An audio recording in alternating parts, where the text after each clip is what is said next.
Previously on Power Reviews. K. Quantum phenomenon. Propagation device. Wireless interdimensional interface. Voice print acknowledged. The transdimensional tear from the hallway, an electromagnetic pulse burst, and the collision between two alternate universe counterparts. It's the end of the world. It's morphin' time. Phantom Ranger. When the portal was sealed, we lost signal. I'm you. He's still out there, he's just not here. The Reconnaissance and Rescue Selective Quantum Utility Electronic Eyeline, Mark II, is operational. We need a portal. Its primary function is as a navigational device.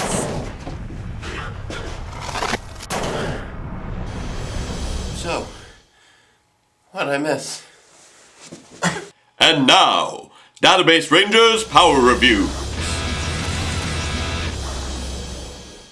Greetings, Ranger fans, and welcome back. So, what'd I miss? Well, you kind of passed out, so there's that. Oh, right. How could I forget?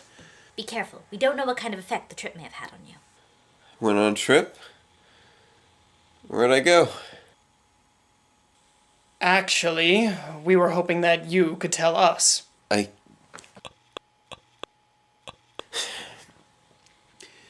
I don't know. But I'm in no hurry to go back there. How long was I gone? A couple weeks, a few months maybe. Maybe? It's hard to tell. The temporal distortions still haven't stopped. Well, that doesn't sound good. I take it I missed the holidays? Depends on what you mean. I don't think Memorial Day's happened yet. Wow, I was gone for a while. Wait, does that mean I missed the premiere of Super Megaforce? Yes. Well, I've got to see it. I've got to do a review. Don't worry, we've already taken care of it. What? We already reviewed it. Me and Guy. It was actually pretty fun. No, it wasn't. Wait, you guys reviewed an episode without me? Wow, I shouldn't have stood up that fast.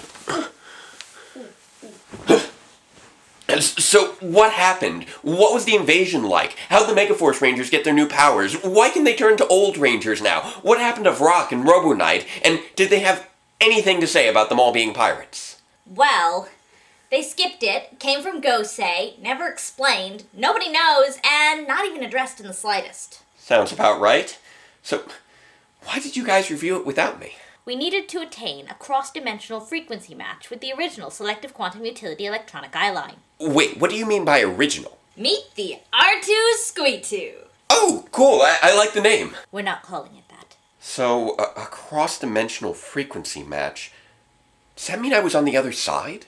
The other side of that big portal thing that I sealed up? We believe so, yes. Well, that explains a lot. And nothing at all. That wasn't the Power Rangers universe, though, was it? The readings were inconclusive, which is why anything you can tell us about your time there would be tremendously helpful. Well, I'd rather not. I mean, maybe later, but right now, I just want to try to feel normal again. If you understand what I mean.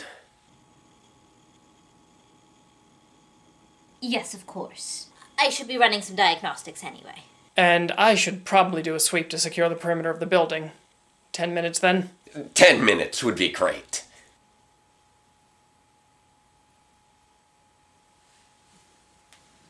I'll be right over there if you need me. Thank you, Kay. Thank you, Kay. So I guess it's just you and me now. Yeah, I guess so. Shall we? Yeah. Let's do it. Greetings, Ranger fans. Hi, guys. And welcome to Power Reviews. Wow, it feels good to be back. I know it's been a long time, but I think I'm ready to pick up where we left off. Well, not exactly where we left off, but, you know what I mean. Right. Right. So let's get the old ball rolling again and see how this season follows things up with Episode 2 of Power Rangers Super Megaforce, Earth fights back. Hey, a new opening with the Armada. Wave after wave have attacked us with a ferocity never seen before. Yeah, that second part's totally not true. So I've heard. But on the plus side, at least it establishes them as a threat that justifies calling on the powers of the legendary Rangers to become Super Megaforce. The opening establishing shot doesn't hurt too much either, showing how the city is still recovering from the alien invasion, as the Rangers help out rebuilding the mall, with Gia's supervising for some reason.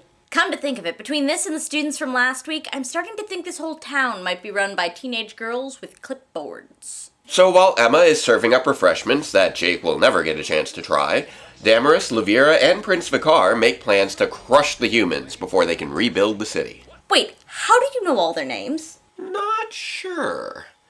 But I think it might be subconscious automated knowledge input via technopathy. So you have the internet inside your head? Yeah, I guess so. That is so cool! Anywho, did I miss any major changes in the opening credits? Just a whole lot of pirate stuff, some fancy classic morph sequences, and this.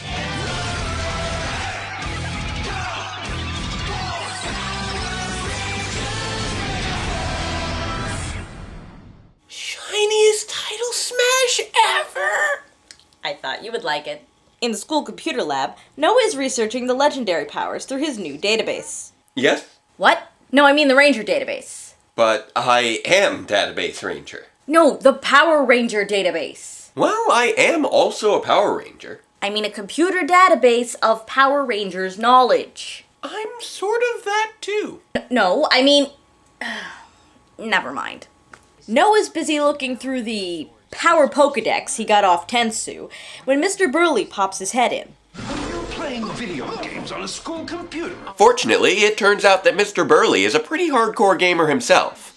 Just not quite hardcore enough to know the difference between random Gokaiger clips and the newest game in his favorite trilogy. After that close call, Noah hops over to the mall to meet with the others, where we learn exactly what sort of job Not Ernie has managed to rope Jake into. Listen, don't tell the girls. So naturally, the very next thing he does is drag him over to talk to the girls. I don't see what he's so worried about. Girls love a guy who's not afraid to make a fool of himself. Really?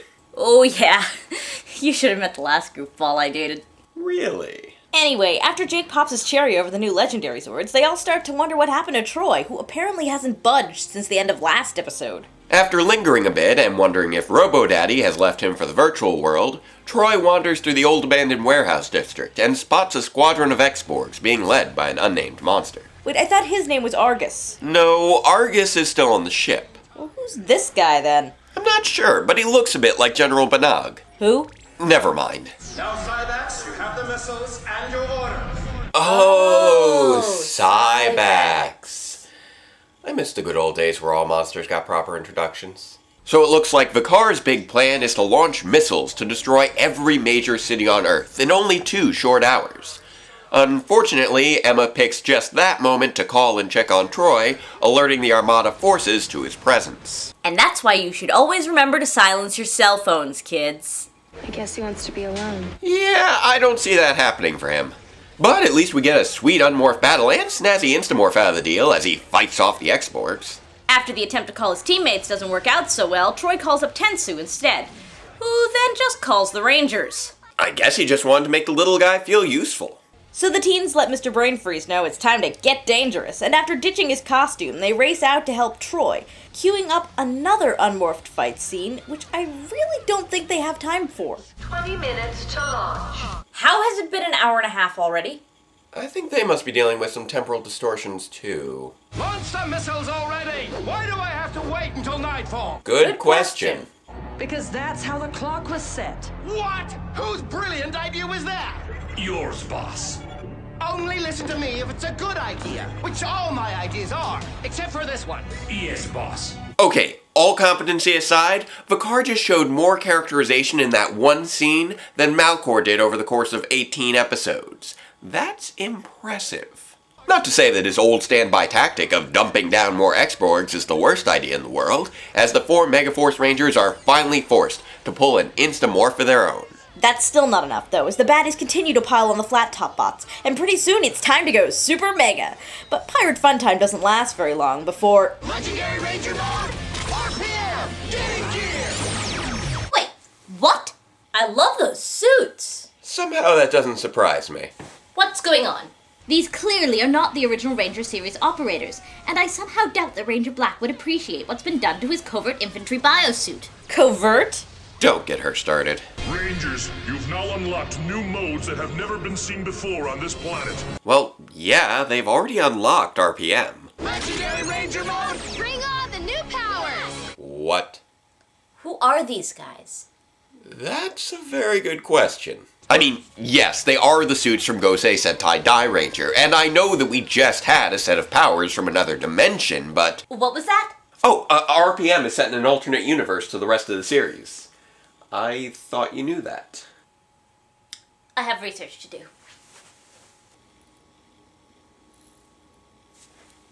So after the legendary Power Rangers Bring on the New Powers Limited Special Edition Force finish off the X-Borgs and Bruisers, they race off to help Troy stop the missiles. Now with only 2 minutes left to go. Now that the Red Ranger's been captured, we're unstoppable. Wait, when was he captured?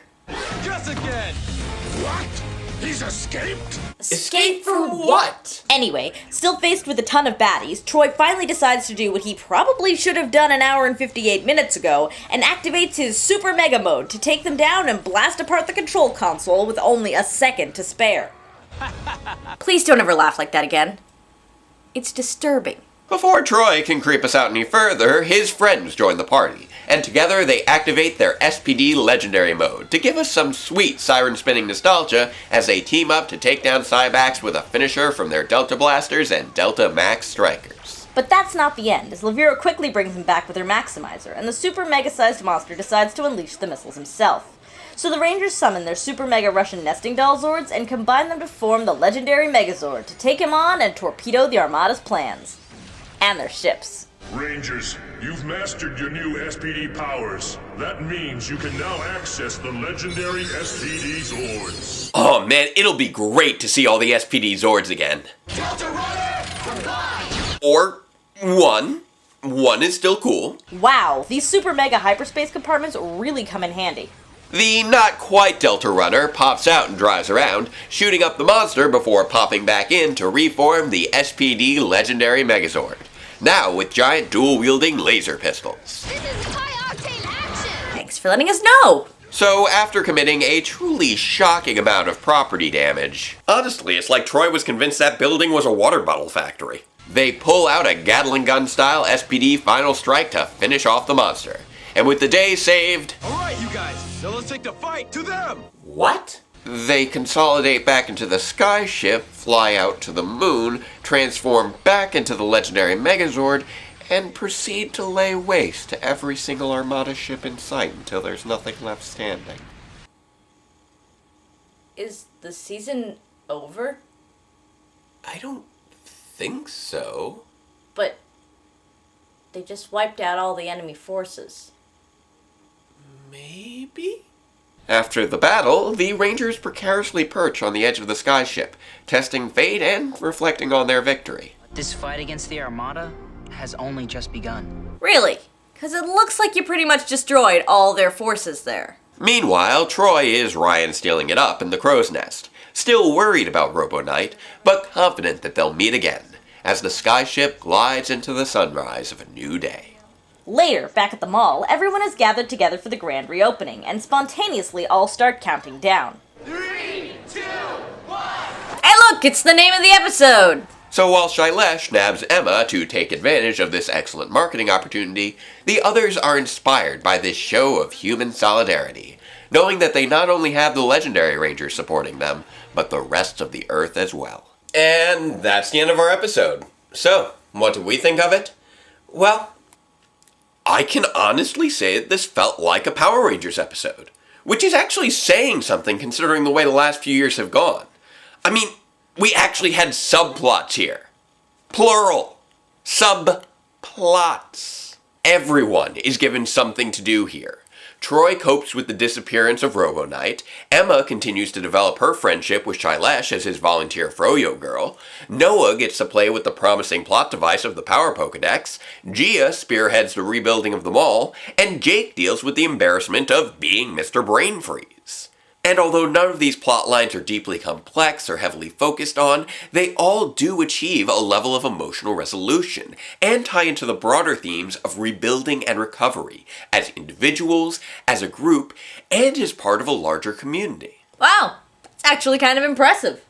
Plus, we get some surprisingly good character moments outside of our main cast, such as Mr. Burley's secret love of gaming, and the fact that Vicar is pretty much the pointy-haired boss of the Power Rangers universe. Well, except for the original pointy-haired boss, of course. So I guess you really like this one, huh? Well, it's a surprisingly solid episode, but still not without its problems. Oh, you mean like that nonsensical countdown that led to a 2-hour in-universe fight scene? Yeah, like that. And Troy's completely off-screen capture and the subsequent escape? Yeah, that too. Or how the only explanation we get for the brand new, never-before-seen powers is that they're brand new and have never been seen before? Yeah, let's not talk about that one. Oh, and then there's the way that final Zord fight against the Armada totally undermined any attempt they've been making at presenting them as a credible threat. Yeah. Well, at least it looked really cool, right? Oh yeah, that whole sequence was awesome looking. I assume that's why they kept it in despite it making no ontological sense. Plus the stylistic touches of the Megazord battle, the monster design, and even uncovering the missile plot did a good job of evoking SPD without being too overt about it. Sounds like a season I might want to check out. Oh, absolutely. It's criticized a bit for its pacing issues, a stupid little ball of light, and Disney's increasingly tight control over the fight scenes while simultaneously loosening their control of the pyrotechnics. But it's well worth it just for the great world building, very charismatic cast, and top-notch production design. But back to the subject at hand. Overall, this is a solid second episode due to its attention to fleshing out its characters and demonstrating the impact of previous events. Regrettably, it is brought down a bit by the weak explanation and integration of the battle footage into the story, most notably with the new powers and the fight against the fleet. But still, it does get me interested in seeing what Super Megaforce has to offer. So, do you feel a little better now?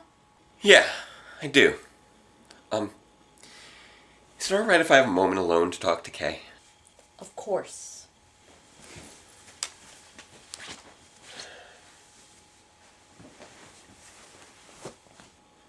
Hey, Kay.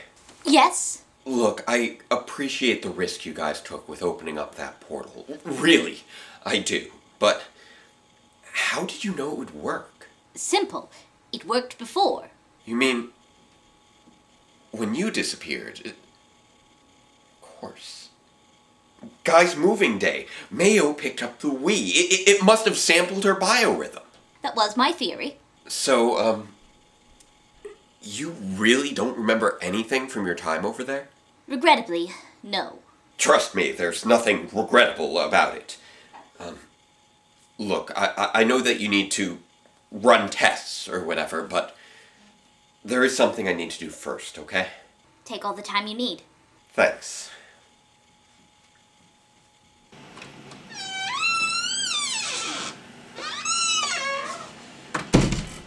Hi, database! Oh, hi guys. It's so good to see you again. Did you enjoy your business trip? Yeah, it was, interesting. Look, it's great to see you both again, but there's something I need to do, okay? Okay, we look forward to seeing you again. Bye, database!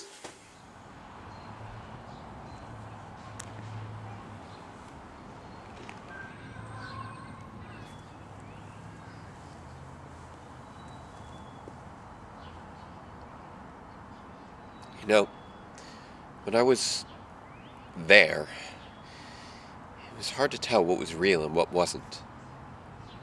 But I'm really here, aren't I?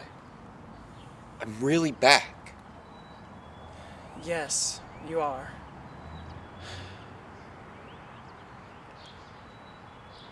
So, what now?